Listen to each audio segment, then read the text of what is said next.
स्थूल शरीर को हम लोग केवल देख सकते हैं, बाकी के शरीर को हम क्या साधना के एक स्तर पर देख पाएंगे? हाँ, उसमें एक्चुअल एक चीज होती है क्लेयरवेंस फैकल्टी और ऑरा स्कैनिंग। पहले मैं कराता था।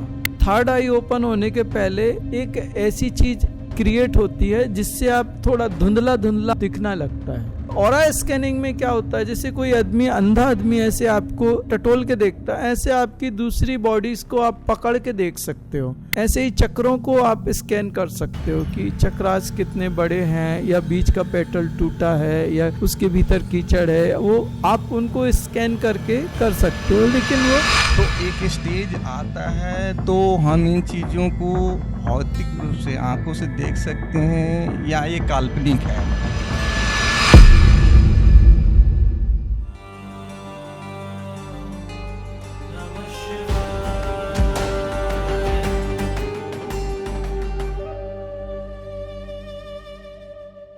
शिवाय गुरु जी, हाँ, जो आप कह रहे हैं कि बीच में जो भी हर्डल्स क्रिएट होंगे एक चक्रा से दूसरे चक्रा तक जाने के लिए या प्रारब्ध बनने के लिए, क्या हम लोग वो आइडेंटिफाई कर पाएंगे? अभी स्टार्टिंग जो है अपन सिस्टमेटिक ढंग से आगे चलेंगे। मैंने वही बोला, अपन मूलाधार पे काम करेंगे, और मूलाधार पे काम करने के बाद जो हमारे सीनियर्स हैं वो हमारे ऊपर के चक्रास पे काम करेंगे। रोज 1 घंटा चलेगा। जी गुरु। भैया जी, मुझे ये पूछना था, जैसे भी ये जो पिक्चर जो पीछे है राइट, तो वहाँ पे जो कर्म की गठरी है राइट, उसके नीचे जो है स्वादिष्टान और जो आज्ञा चक्र है उसके ऊपर कोई इम्पैक्ट नहीं है क्या? आज्ञा चक्र ओपन ही नहीं होता दोस्त। यहाँ पे क्या होता है, ये चक्र पूरा बंद होता है।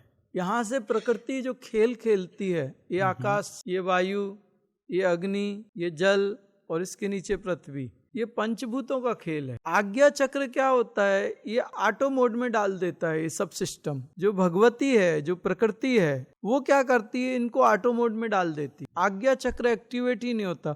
आज्ञा चक्र कब एक्टिवेट होता है, जब ये ईडा और पिंगला और अग्नि, जब ये दोनों आपस में मिलते हैं, तो उनके मिलने से जैसे आपके न्यूट्रल और फेस को, 2 वायर को कैसे आप कनेक्ट करते हो, तो कैसी तेज चिंगारी और आग निकलती है। उस समय जब ये यहाँ आके मिलती है, ये जो स्पाइनल कार्ड का लास्ट पॉइंट है जहाँ पे ये उंगली जाती है कपाल के नीचे, वहाँ पे बिंदु चक्र होता है। वहाँ पे जब ये मिलते हैं तो उसके तेज प्रकाश से, उसका जो झटका लगता है, उससे आज्ञा चक्र एक्टिवेट, उस पे वो खुलता है। तब तक आज्ञा चक्र होना या नहीं होना उसका कोई मतलब नहीं है। ये पूरा खेल यहाँ प्रकृति का यहाँ चल रहा है पंचभूतों में। अगर हम ऐसे ही किसी के लिए नेगेटिविटी फील करते हैं, कोई ऐसे वजह नहीं रहती है, वो भी हमारे लिए वो नेगेटिव थॉट्स भेज रहा है इसलिए होता है, या हम ही नेगेटिव है इसलिए हम दूसरों के लिए नेगेटिव सोचते हैं? एक लड़की थी, वो अपनी नानी से बहुत बहुत नफरत करती, दादी से। और वो दादी ऐसा कुछ नहीं करती थी कि वो कुछ नफरत की जा सके, बहुत ज्यादा नफरत करती थी। अभी उसको पास्ट लाइफ थेरेपी में लेके जाया गया, तो वो जब पेट में थी तब उन लोगों ने पता चल गया था कि लड़की है। तो वो दादी कहती थी मुझे लड़का चाहिए, एबॉर्शन करा दो। उस समय वो जो जीवात्मा थी वो देख सकती थी कि उसकी दादी क्या बोल रही है, या कुछ क्या है, या कुछ क्या है, या तो पिछले जन्म में हमारे उनके साथ में कोई अच्छे संबंध नहीं थे, लड़ाई झगड़े थे, तो इस जन्म में वो अपने आप वो मन में ऐसा आता है कि बस कूट डालो, कुचल डालो। पता नहीं क्यों, सामने वाले ने कोई गलती नहीं की, लेकिन बस उसको देखने के बाद अपने पारा एकदम हाई हो जाता है। तो पिछले जन्म के जो कर्म रहते हैं ना, उसके संस्कार जागृत हो जाते हैं उसको देखने के बाद। क्या हम वो शांत नहीं कर सकते? कर सकते हैं, उसके लिए मेडिटेशन होती है। और मेरा तीसरा प्रश्न है, अगर हमें लगता है किसी का, हमारे सगे का बहुत ही अहंकारी है, ईगो है उसको, क्या हम अपनी साधना से उसका अहंकार या ईगो कम कर सकते हैं? कर सकते हो, लेकिन आप अपने लिए करो, ज्यादा अपने लिए अपना ईगो कम करके, या अगर हम दूसरों के लिए भी उसकी भलाई चाहे, अगर चाहे कि वो थोड़ा शांत हो, उसका अहंकार कम हो जाए, तो हो सकता है अपनी साधना से? कर सकते। एक तो ऑटोमेटिक होता है, क्योंकि आपका जो एनर्जी फील्ड है, जब आप साधना करते हो तो आपका एनर्जी फील्ड बढ़ता है। उस एनर्जी फील्ड में अगर कोई दूसरा बंदा आ जाए तो वो आपके जैसा रिलैक्स हो जाता है। एक तो नहीं तो स्पेसिफिकेशन से आप उस पर काम कर सकते हो। चक्रास के बाद और स्पेसिफिकेशन से इनके बारे में बताऊंगा। और ये आपकी लाइफ पूरी एक कंप्यूटर है, और इसमें जो चक्रास हैं और उनमें पेटल्स हैं, उन पेटल्स में बीजाक्षर हैं, कम खम गम घम यम चम चम, ये कीपैड। जो आपके सेंसेस हैं, मन बुद्धि है, ये सॉफ्टवेयर है, ये हार्डवेयर है। ये सारे के सारे में जैसे जैसे स्टार्टिंग से जो जरूरी है वो बताऊंगा, उसके बाद में इनको कैसे चेंज करना पड़ता है, ये पूरा कंट्रोल होता है, कंप्लीट कंट्रोल होता है, सब कुछ कंट्रोल होता है। करने वाला चाहिए और सही समय पे सही तरीके से सही व्यवस्था में होना चाहिए। ऐसा नहीं कि कभी भी कुछ भी करो, गलत समय पे सही काम करो वो भी गलत हो जाता है। आखिरी प्रश्न है मेरा, हाँ। अगर तो पूछा कि हम दूसरों का ईगो या कुछ शांत कर सकते, पर इससे नेचर के अगेंस्ट नहीं जा रहे हैं। हमें कोई ये नहीं है कि हम दूसरों का कुछ करें उनके विश के अलावा। आपकी फैमिली मेंबर्स को आप बिना पूछे कर सकते हो, लेकिन आपके फैमिली मेंबर्स से बाहर के जो हैं उनकी लाइफ में इंटरफेयर करने का आपको कोई अधिकार नहीं है। जब वो खुद कहें तभी कर सकते हो आप, नहीं तो नहीं। तो फैमिली मेंबर्स तक ही ये सीमित रखना चाहिए, फैमिली मेंबर्स पे उन पे आपका अधिकार है। आपके मम्मी पापा हैं, आपके हस्बैंड हैं, आपके बच्चे हैं, लेकिन आपकी ननद है, वो अब उसकी शादी हो गई, उसके अधिकार नहीं। या आपकी बहन है, उसकी शादी हो गई। और दूसरी बात ध्यान रखना, अभी तो थोड़ा सा सब्र करो, क्योंकि वो जो दूसरे घर के लोग होते हैं उनके अगर कोई एंटिटी एंसेस्टर्स होते हैं ना, तो जब आप कुछ करते हो तो उस समय वो क्या करते हैं, उनको पसंद नहीं कि आप कुछ दखल दो, तो वो आपको थोड़ा आप 2-3 लेवल होने दो। 3 लेवल के बाद में आपको कोई उंगली उठा के नहीं देखे, कुछ नहीं कर सकता। 3 लेवल के बाद आप सिक्योर होते हो। 3 लेवल तक अपने आप को बनाओ, क्योंकि आप ठीक से व्यवस्थित होगे तो आप दूसरे की मदद करोगे ना। आप ही व्यवस्थित नहीं हो, दूसरे की मदद करने गए और उधर पे दे धड़ाधड़, तो पता चला अपनी वाट लग गई। भैया जी ये पूछना था कि अगर हम इस प्रोसेस को रिवर्स कर दें, पृथ्वी को जल में, जल को अग्नि में, फिर वायु में और आकाश में, तो वो इजियर प्रोसेस नहीं है? हाँ, वो तत्व शुद्धि बोलते हैं उसको। हाँ, वो तत्व शुद्धि होता है कि उल्टा आप चला दो। आकाश से वायु तत्व प्रकट होता है, वायु से अग्नि, अग्नि से जल और जल से पृथ्वी। तो इसको जब उल्टा रिवर्स प्रोसेस में चलाते हैं तो वो तत्व शुद्धि हो जाती है, और वो एक तत्व शुद्धि का एक अच्छा तरीका है।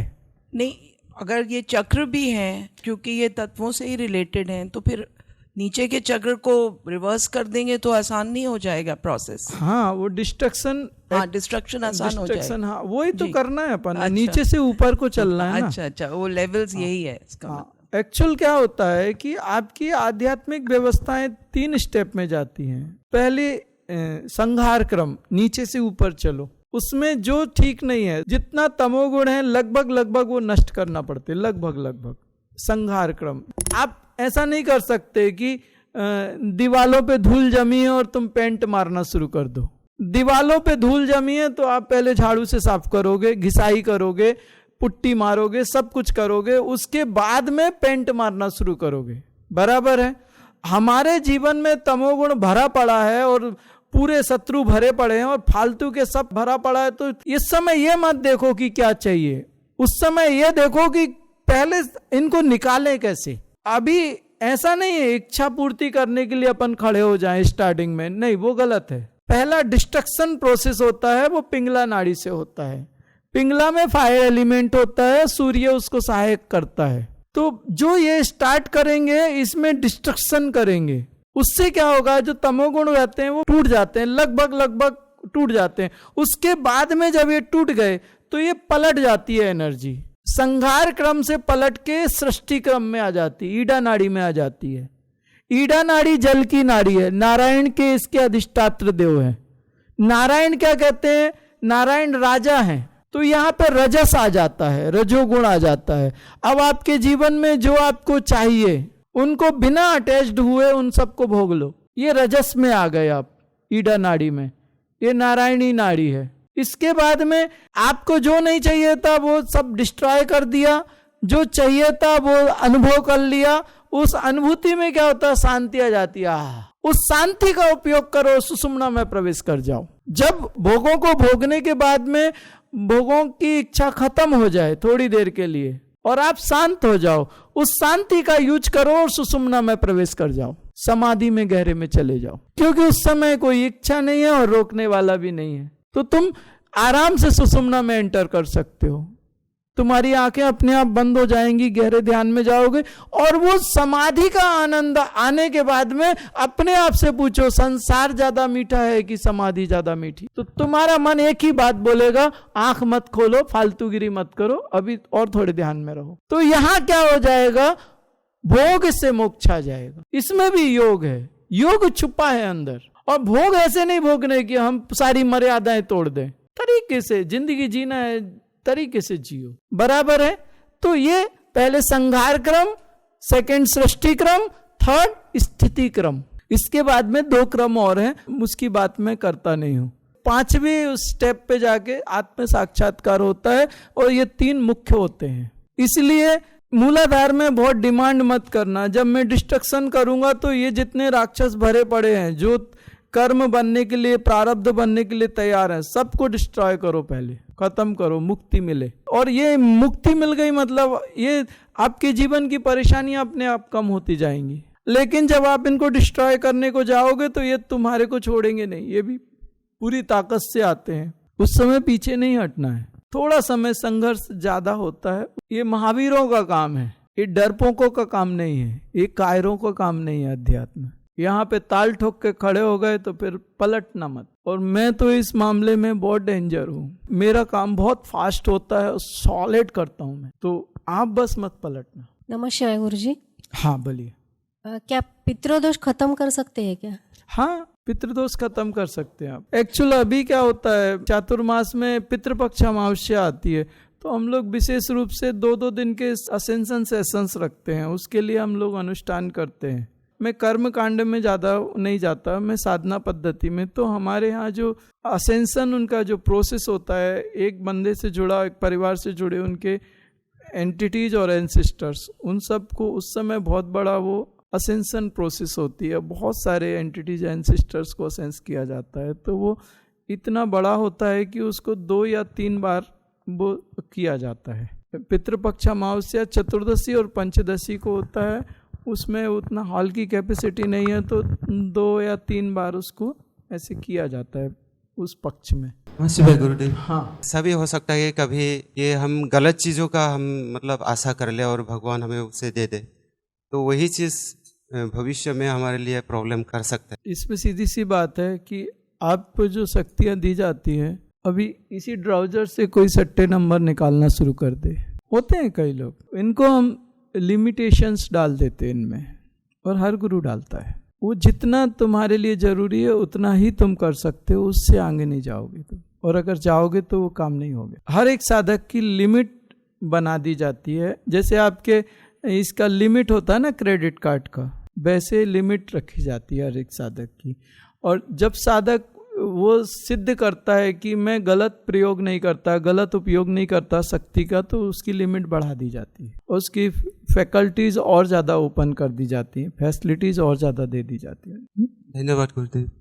भैया जी को मेरा नमस्कार। भैया जी, मैं अभी वो शरीर पर ही सोच रहा हूँ कि हमारे क्षेत्र का जो शरीर का वर्णन किया गया, स्थूल शरीर को हम लोग केवल देख सकते हैं, बाकी के शरीर को हम क्या साधना के एक स्तर पर देख पाएंगे क्या? हाँ, उसमें एक्चुअल एक चीज होती है क्लेयरवेंस फैकल्टी और ऑरा स्कैनिंग, पहले मैं कराता था, तो उसमें क्लेयरवेंस फैकल्टीज तो थोड़ी ज़्यादा कठिन है। थर्ड आई ओपन होने के पहले एक ऐसी चीज क्रिएट होती है जिससे आप थोड़ा धुंधला धुंधला आप दिखना लगता है, वो एक प्रोसेस होती है क्लेयरवाइंस फैकल्टी। और ऑरा स्कैनिंग में क्या होता है, जैसे कोई आदमी, अंधा आदमी ऐसे आपको टटोल के देखता है, ऐसे आपकी दूसरी बॉडीज को आप पकड़ के देख सकते हो कि कहाँ से गड्ढा है, कहाँ से वो टूटी है। ऐसे ही चक्रों को आप स्कैन कर सकते हो कि चक्रास कितने बड़े हैं, या बीच का पेटल टूटा है, या उसके भीतर कीचड़ है, वो आप उनको स्कैन करके कर सकते हो। लेकिन वो थोड़ी आगे की बात है, वो 7 लेवल 8 लेवल के बाद की बात है। और जो शरीर का स्वरूप है, जैसे कि स्थूल शरीर और प्राणमय की बात होती है, तो प्राणमय जो शरीर है वो कहाँ स्पेस लेता है, कैसे हमारे शरीर पर वर्क करता है, स्थूल शरीर पर? एक्चुअल वो प्राणमय शरीर आपका मूवेबल, आपके बच्चे का कोई शरीर या आपके मित्र का बुलाना है तो अपन उसको यहीं बुला सकते हैं, वो थर्ड डायमेंशनल नहीं है। आप डिस्टेंस हीलिंग में क्या है, किसी के भी शरीर को बुला सकते हो इधर। इसमें मेरी एक वीडियो देखिए आप, 5 शरीरों पे मैंने एक वीडियो डाला है और उसके बारे में अगर आप चाहोगे तो मैं यहाँ पे बता दूंगा। उनमें क्या होता है कि आत्मा होती है और आत्मा के बाद में ये शरीर होते हैं, तो उनमें क्या होता है, यूनिफिकेशन होना चाहिए। कि जैसे ये मान लीजिए ये ग्लास है और एक लोटा है, तो अगर ये गिलास ऐसी रहेगी या ऐसी रहेगी तो इसका पानी इस गिलास में नहीं जाएगा, फालतू जाएगा।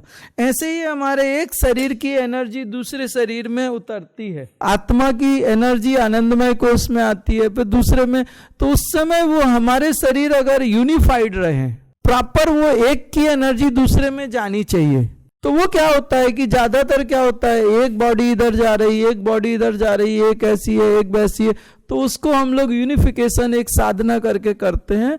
तो उसमें क्या होता है कि वो एनर्जी प्रॉपर शिफ्ट होती है एक शरीर की दूसरे शरीर में, और बहुत अच्छी साधना है वो यूनिफिकेशन, लेकिन वो चौथे के बाद में हो सकती है। अब ये शरीर का जो एक और विभाजन है, स्थूल शरीर, सूक्ष्म शरीर और कारण शरीर, तो मुझे ऐसा लगता है ग्रुपिंग, मुझे लगता है कि स्थूल शरीर तो हम देखते हैं, प्राणमय उसके साथ खत्म हो जाता है, बाकी के जो मनोमय है, ज्ञान कोश है और आनंदमय है, तीनों एक साथ एंटिटी के अंदर एग्जिस्ट करता है आत्मा के साथ, या केवल मनोमय एग्जिस्ट करता है? नहीं, आपका आत्मा है, उसके आगे आनंदमय शरीर है, वो सबसे क्लोज है आत्मा के, वहां कर्म नहीं जाता। उसके बाद में ज्ञानमय है, वहां कर्म जाता है, और उसके बाद में मनोमय है, उसके बाद में प्राणमय है, उसके बाद में ये फिजिकल बॉडी है। जो एंटिटी है, जो हम दो चीजें खत्म हो जाती है हमारी, स्थूल शरीर और जो प्राणमय है, तो एंटिटी ये 4 शरीर को धारण करके रहता है। जो हमारी आत्मा है, जो पितृ दोष या जो कुछ होता है, भटकते हैं, पितृ एक्चुअल जो आपकी थर्ड बॉडी है ना, वही एंटिटीज एंसिस्टर्स है। जो भूत प्रेत बोलते हो ना, आत्मा नहीं है वो, आत्मा तक कोई कर्म नहीं पहुंचता। आप जो भूत प्रेत या राक्षस बोलते हो, या तो मनोमय शरीर है या तो ब्रह्म राक्षस हो गया, तो वो उसके ऊपर का है, ज्ञानमय शरीर का हो गया। आत्मा नहीं है वो, आत्मा बहुत डिवाइन है, वो शिव का अंश है, वहां तक कोई कर्म या कोई नेगेटिविटी नहीं पहुंच पाती। बल्कि आत्मा के पहले जो आनंदमय कोष है, वहां तक भी कोई नेगेटिविटी या कर्म नहीं पहुंच पाता। आत्मा की उतनी पावर है। आप एंटिटीज बोलते हैं या ये मनोमय कोष है। तीसरा शरीर होता है, वही भूत प्रेत वगैरह बनता है। तीसरा शरीर का वो गुण लेकर धारण करके चलता है, या आत्मा के बगैर इन शरीरों की कल्पना हो सकती है? नहीं, आत्मा के बिना इन शरीरों की कल्पना संभव ही नहीं है, क्योंकि आत्मा से ही इनको ऊर्जा मिल रही है। तो इसमें से आत्मा के साथ हमारा आनंदमय शरीर, ज्ञानमय शरीर और मनोमय शरीर, ये चारों चीज होता है, और एंटिटी के साथ भी ये चारों चीज रहेगा। बराबर है ना, मनोमय शरीर रहेगा, ज्ञानमय शरीर रहेगी, और आत्मा उसी के कारण उसमें फंसी रहेगी। हाँ, मतलब उसमें मनोमय शरीर है वो प्रबल होगा, मनोमय शरीर नेगेटिव होगा। हाँ, निगेटिव इन द सेंस कि उसके अंदर जो कुछ भी होगा वो उस तरह भटकता रहेगा, वो प्रबल होगा, मतलब ज्यादा इंटेंसिटी उसकी रहेगी। और कारण शरीर भैया जी क्या है? मुझे नहीं मालूम साहब, ये अलग अलग नाम रखते हैं लोग।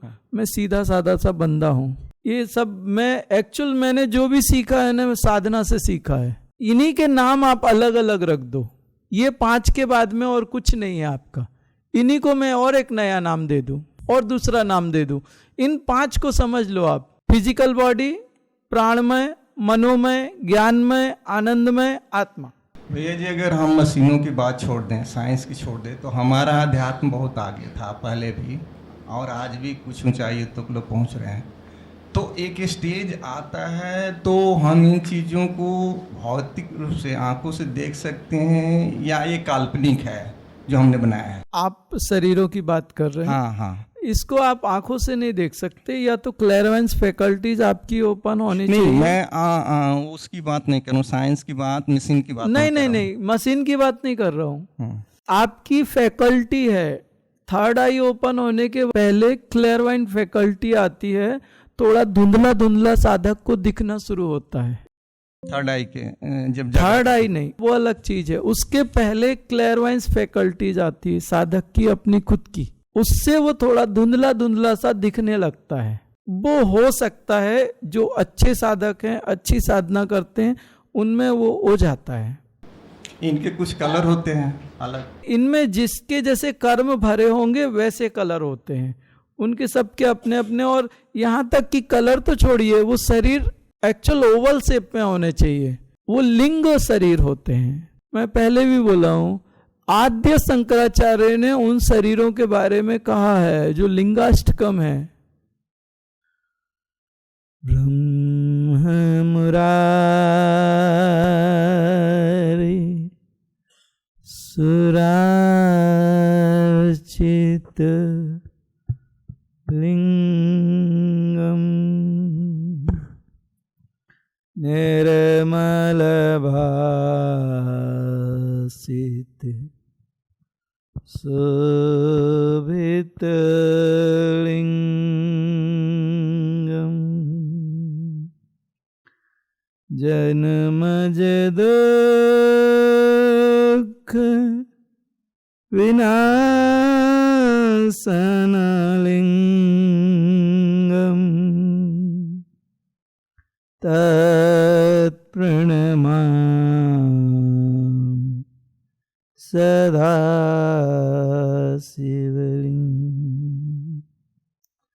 जब आत्मा की ज्योति से वो लिंग प्रकाशित होते हैं शरीर और उनके कर्म नष्ट होते हैं, तब आद्य शंकराचार्य कहते हैं ब्रह्मा और नारायण साधक के उस लिंग शरीर की अर्चना करते हैं। एक साधक उस स्थिति तक पहुंचता है। आप कहते हैं कि वो किस रंग के होते हैं, उनका आकार कैसा, वो लिंग स्वरूप होते हैं। वही ज्योतिर्लिंगा है, जो आत्म स्वरूप ज्योति से जो लिंग प्रकट होते हैं वही ज्योतिर्लिंग है। इसकी साधना हमारे सीनियर साधक करते हैं ज्योतिर्लिंगा की। जो आप बाहर देखते हो वही सब कुछ आपके अंदर है। और उस समय वो भासित लिंगा, भाषा मतलब चमकना, हमारे संस्कृत में उसको जो भाषा बोलते हैं मतलब तेज चमक, तेज प्रकाश, उसको भाषा बोलते हैं। यहाँ निर्मल भासित शोभित लिंगम, तो एकदम उसमें किसी प्रकार का कोई मल नहीं है, वो निर्मल है। भासित, वो प्रकाश से भरा हुआ है, तेज प्रकाश है उसमें। शोभित लिंगम, जन्मज दुख विनाशक लिंगम। अगर ऐसे व्यक्ति के साथ आप बैठो और उसके लिंग शरीर के भीतर आप प्रवेश कर जाओ, उसकी एनर्जी फील्ड में आप प्रवेश कर जाओ, तो आद्य शंकराचार्य कहते हैं जन्मज दुख विनाशक लिंगम तत्प्रणमामि सदा शिवलिंगम। और लिंगाष्टकम में और भी उन्होंने, भगवान ने और भी बोला है, बहुत अच्छा बोला है। और वो कोई बाहर के लिंग नहीं है, हमारी प्रॉपर्टी है, बस हम उसको तरीके से रख नहीं पाए, हमने उसको वैसे संभाला नहीं, हमने गंदा कर दिया उसको। जितना हम कर सकते थे उतना हमने उसको गंदा किया। अध्यात्म मतलब अब उसको क्लीन करना है, अच्छा बनाना है। बहुत ज्यादा किताबी ज्ञान मेरे पास नहीं है, पता साहब। इन लोगों में क्या होता है, दूसरे दूसरे नाम रखते हैं, कुछ कुछ नाम रखते हैं, मैं उनमें जाता ही नहीं हूँ। वो क्या रख रहे हो तुम रखो, जो चीज एकदम सरल है उसको पकड़ लो और सरलता से काम करो। मेरा तरीका है, बड़ी बड़ी साधनाएं, बड़े बड़े काम में बिल्कुल आसानी से और सरलता से कर देता हूँ। लेवल 5 या लेवल 6 में मेरे एक 10-12 साल की लड़की है, वो आराम से साधना करती, कोई टेंशन नहीं, असेंशन कर लेगी, एंटिटीज एंसिस्टर्स को सब कर लेगी। वो 12 साल की लड़की असेंशन करने में सक्षम है, भैरव को बुला लेगी और योगिनियों को बुला लेगी और योगिनी आके काम करके जाती, भैरव आके काम करके जाता है। 12 साल की लड़की। आप जितने सरल और सहज होगे ना, आप उतने ज्यादा ऊपर उठोगे। किसका ज्ञान क्या है, कौन क्या, मत उलझिए, अपने ट्रैक पे चलिए। हम दूसरे के ट्रैक पे जाएंगे, हमारी गाड़ी कहीं और चली जाएगी, हमें जाना कहीं और था। जय श्री राम गुरु जी। हाँ। एक नए साधक को किन बातों का ध्यान रखना चाहिए? नया साधक सबसे ज्यादा गलती क्या करता है? सबसे पहले श्वास पकड़ लो। श्वास का एक हिस्सा तुम्हारे हाथ में है और एक परमात्मा के हाथ में। श्वास पकड़ ली, छल करती है, यहाँ एक गायब होगी, कहीं यहाँ के गायब होगी, कहीं गायब होगी। धीरे धीरे पकड़ते रहोगे तो वो श्वास पहले से ज़्यादा बेहतर पकड़ में आएगी। लेकिन गाड़ी चलाते समय नहीं, या कोई रिस्की काम करते समय नहीं, अनकॉन्शियस होते हैं। और जब भी आप श्वास को पकड़ो, थोड़ा 5 मिनट अपने आप को रिलैक्स करना, थोड़ा उछलना कूदना, मुंह धोना, चाय पानी वानी पीना, नहीं तो वो अनकॉन्शियस होते हैं, एक्सीडेंट होंगे। गाड़ी चलाते समय या कोई रिस्की काम करते समय मत करना है। दूसरी चीज, अभी बीज डाला है, अभी तुम जो कर रहे हो थोड़ा समय देना उसके रिजल्ट्स आने के लिए। तीसरी चीज, अपने मन में जो भी विचार आते हैं उनको साक्षी भाव से देखो। जब तुम साक्षी भाव से देखते हो तो आत्मा की एनर्जी जो मन में जा रही है वो डिसकंटिन्यू हो जाती है। जैसे मैं तुम्हें देख रहा हूं या तुम मुझे देख रहे हो, तो इसमें डुअलिटी है ना। जहां डुअलिटी आती है वहां डिस्कनेक्ट हो जाते हैं। तुम जब मन को देखते हो साक्षी भाव से तो मन अलग हो जाता है, तुम अलग हो जाते हो, तो आपकी एनर्जी मन में नहीं जा पाती और मन वहां निस्तेज हो जाता है। थोड़ी देर में उसके अंदर जो एनर्जी है वो खर्च हो जाती है और मन वहां शांत हो जाता है। मन को पकड़ के या लड़ने की कोशिश मत करो, साक्षी भाव से देखो। ये 3 चीजें हैं। चौथी चीज, एक कहावत है हमारे यहाँ, नया नया मुल्ला नमाज बहुत पढ़ता है। आज आप साधना करके गए, आप एकदम उत्साहित हो गए, मुझे बहुत करना है, ऐसा कर लूंगा वैसा कर लूंगा, ठीक है, अच्छी बात है। बहुत ज्यादा उत्साहित भी मत हो, बहुत ज्यादा हतोत्साहित मत हो, मध्य की स्थिति में रहो। अपना नियम बनाओ, उतनी समय तुम्हें साधना करनी है, कहाँ बैठ के करनी है।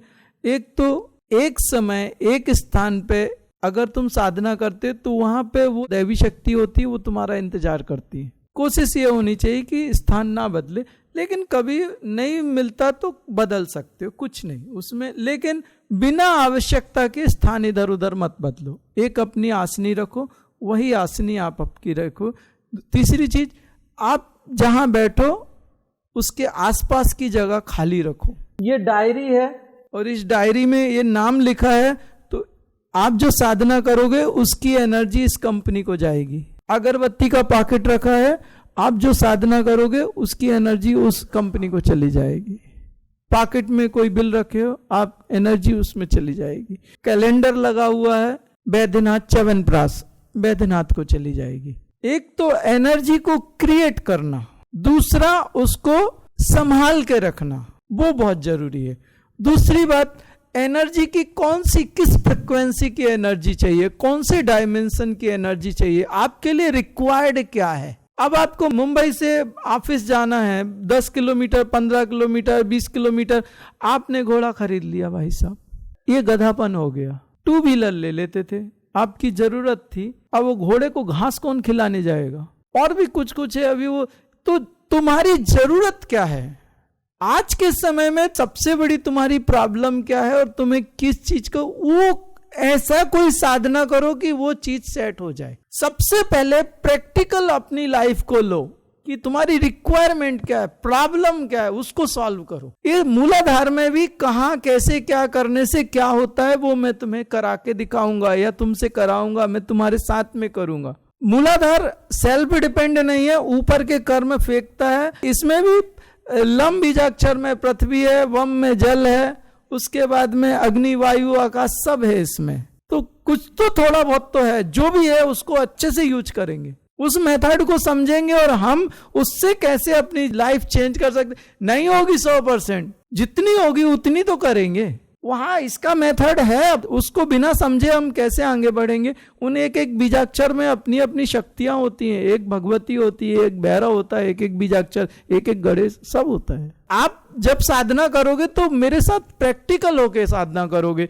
अगर तुम्हारे शरीर में क्या है और लाइफ में क्या है तो तुम्हारे लिए क्या साधना होनी चाहिए कि वो तुम्हारे जीवन में बदलाव हो सके आराम से, वो मैं सारी साधनाएं बताऊंगा कि ये पेटल पे जाके ये करने से ये होता है, ये पेटल पे ये करने से ये होता है, ये पेटल का सब्जेक्ट ये है, इसका ये है, इसका ये। उनका पूरा एक अपना मेथड है, उनका अपना एक साइंस है, वो अपन उस साइंस को समझेंगे और हर व्यक्ति अपने हिसाब से उसकी जो जरूरत है उसके हिसाब से वो साधना कर सकता है। क्योंकि सबकी बीमारियां अलग हैं, सबका जीवन का तरीका अलग है, सबकी व्यवस्थाएं अलग अलग हैं, तो एक चीज कैसे सबके लिए सूटेबल हो सकती है, नहीं हो सकती। आप खुद डिसाइड करेंगे, अपन बैठ के आपके सब्जेक्ट्स पे डिसाइड करेंगे किसका क्या है, किसका क्या है, कैसे करना चाहिए, वो सारी चीजें अपन उनको व्यवस्थित, और ये 4-5 दिन में मस्त साधनाएं मिलने वाली हैं आपको, एक से एक साधना। जो लोग कहते हैं ना हम तो अपनी चक्र साधना, गुरु के साथ साधना करने में क्या, वो तुम आप सोच भी नहीं सकते, किताबों में भी नहीं पढ़ा होगा, तुम्हें वो साधनाएं मिलेंगी। एक मास्टर के साथ आप काम करोगे ना तो उसमें स्पेसिफिकेशंस होंगे और उसमें फालतूगिरी कम होगी। आप जो करने चाहिए उसको किस तरीके से करना चाहिए और कैसे करना चाहिए वो एकदम स्पेसिफिकेशन से होगा और रिजल्ट्स भी मिलेंगे। और आप मनमाने करोगे अपने तरीके से, अपने सोच से, अपने, वो सब राम कृष्ण हरि है।